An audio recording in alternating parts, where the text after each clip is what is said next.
Saya waktu itu sebut 300T. Sesudah diteliti lagi, transaksi mencurigakan itu ya lebih dari itu, 349T. Simpurk Golf 13, nomor 29 ada di dalam. 29 nggak ada. Cegah, kalaupun tidak bisa dicegah, diberantas.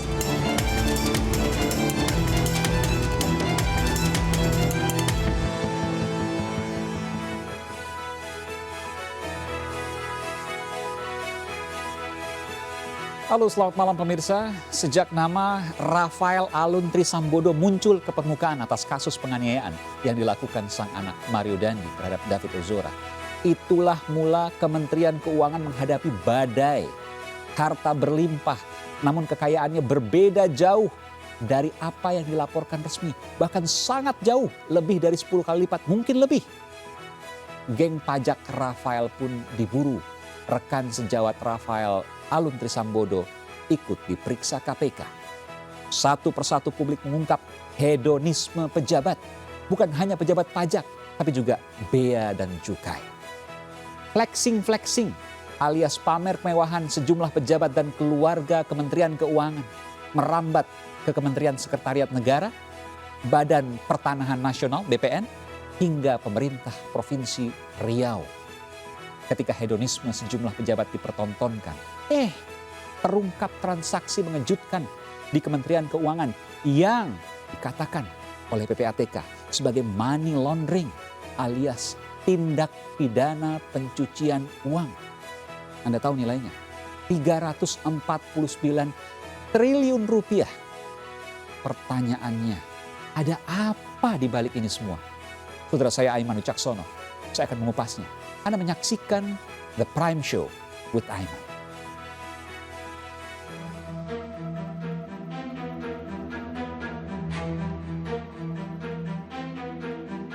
Kementerian Keuangan diderai badai kepercayaan atas kasus sejumlah pejabat Ditjen Pajak dan Bea Cukai yang kerap pamer kekayaan. Bermula dari kasus mantan pejabat Rafael Alun Trisambodo yang diduga melakukan tindak pidana pencucian uang, KPK kemudian menyebut adanya geng seangkatan Rafael di Ditjen Pajak. Dari janggal LHKPN hingga penemuan rentetan aset kekayaan yang bikin geleng-geleng karena nilainya diduga lebih dari 10 kali lipat LHKPN Rafael Alun. Lebih dari 40 rekening dengan nilai transaksi 500 miliar rupiah pun dibekukan. Puluhan juta safe deposit box Rafael Alun terlacak dan dibongkar. Krisis kepercayaan publik terhadap Kemenkyu mengalir deras di lini masa. Ditambah dengan adanya transaksi janggal di Kementerian Keuangan yang dilaporkan oleh PPATK. Transaksi janggal sejak 2009 hingga 2023 itu bernilai fantastis, 300 triliun rupiah. Jumlah tersebut bahkan berkali lipat melebihi APBN. Kami tegaskan bahwa yang kami laporkan itu laporan hasil analisa tentang dugaan tindak pidana pencucian uang. Berkali-kali saya katakan, ini bukan laporan korupsi, tapi laporan tentang dugaan tindak pidana pencucian uang yang menyangkut pergerakan transaksi mencurigakan. Saya waktu itu sebut 300T. Sesudah diteliti lagi, transaksi mencurigakan itu ya lebih dari itu, 349T. Muncul statement mengenai adanya surat PPATK di mana ada angka 300 triliun. Kami belum menerima. Makanya waktu hari Sabtu saya dengan Pak Menko melakukan statement publik, saya menyampaikan sampai dengan hari Sabtu yang lalu itu kita belum menerima surat dari PPATK yang berisi angka. Menko Polhukam Mahfud MD menduga transaksi janggal tersebut dicurigai sebagai tindak pidana pencucian uang.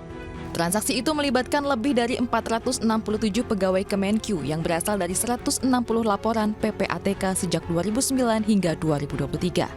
Tim Liputan iNews melaporkan.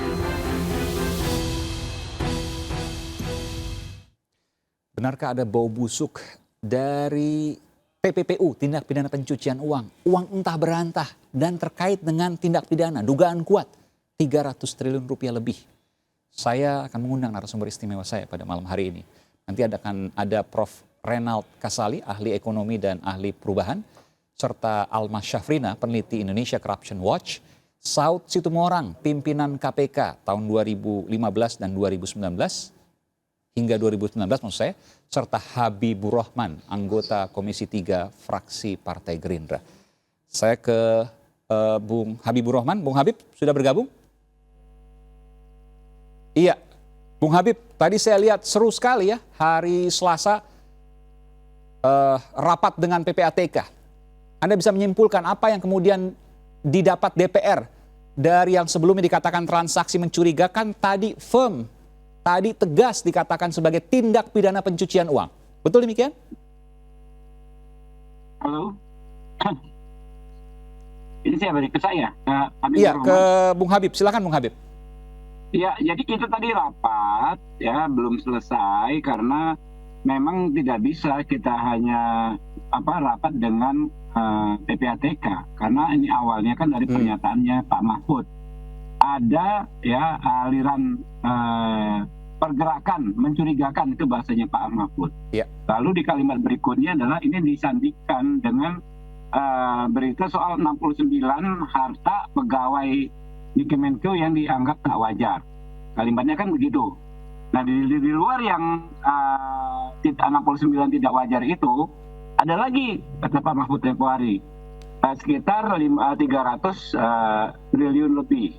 Nah ini kan jelas ya, kalau dengan penalaran yang wajar, kalimat-kalimat yang disampaikan Pak Mahfud yang kemudian diamini oleh PPATK disebutkan bahwa itu dugaan ya di Kementerian Keuangan, Sekio, Direktorat Jenderal Pajak, Sekio, Bea dan Cukai, bukan yang kemudian disampaikan oleh PPATK bahwa ini terkait tupoksi ya Kemenkeu dalam kali ini Bea Cukai dan Pajak terkait penanganan TPPU, penanganan kasus-kasus lah gitu ya, bukan itu ya?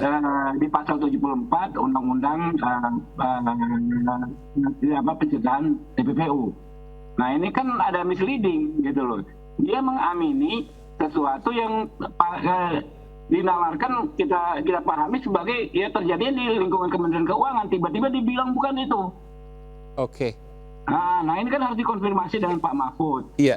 Sekaligus sebagai ketua komitenya. Makanya kan kami rapat mendatang mengundang ya ketua komite yaitu Pak Mahfud. Hari Jumat ya Bung Habib ya? Ya. Itu yang tanggal 6 ya.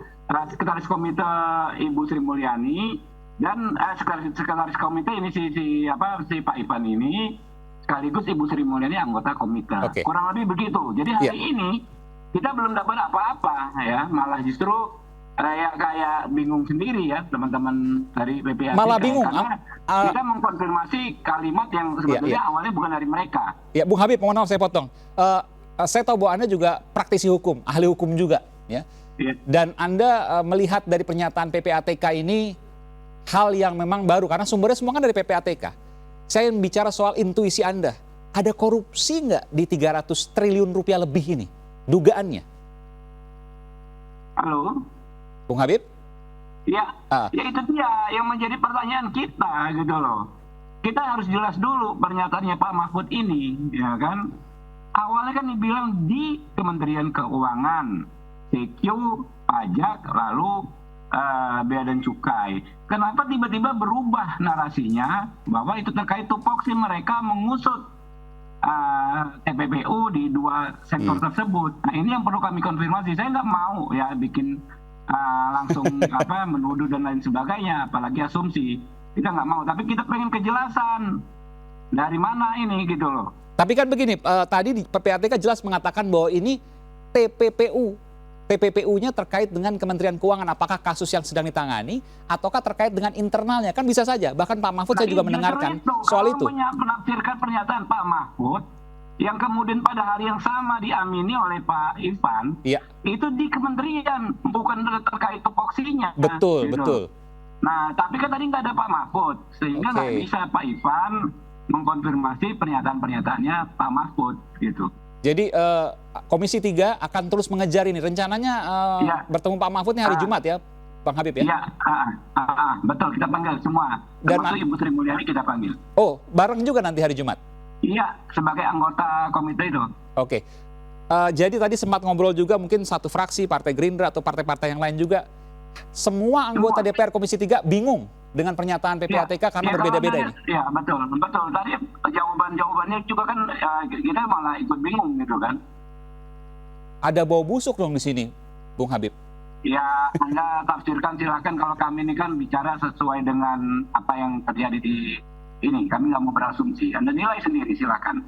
Ini uang yang kemudian dilaporkan paling besar. Kalau memang terkait dengan TPPU, sudah disebutkan ya, fix oleh PPATK terkait dengan TPPU, tindak pidana pencucian. Nggak pernah dalam sejarah Indonesia ada uang sebesar ini yang merupakan TPPU di internal negara. Ya, nah itu dia pertanyaan kita gitu loh. Ya, itu uang apa? Kok sudah ada berapa versi sekarang ya? Apa namanya, PPATK mengatakan ini bukan korupsi. Ya, apa namanya, tapi TPPU. Tapi Irjennya bilang ini TPPU juga bukan. Nah, jadi uang apa gitu loh.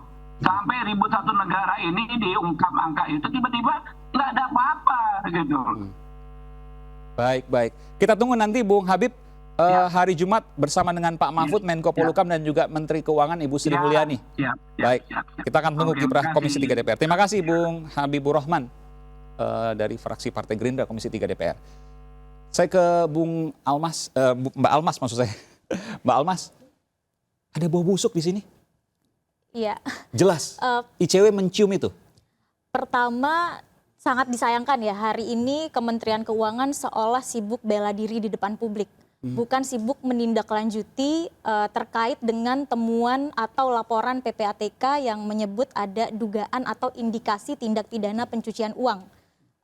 Yang sudah dilaporkan dari tahun berapa ya, 2009 sampai 2023 kalau saya tidak salah. Betul. Entah itu di situ ada indikasi korupsi atau tindak pidana yang lain, itu sebetulnya yang penting ditelusuri. Yang jelas tindak pidana karena TPPU disebutkan oleh PPATK.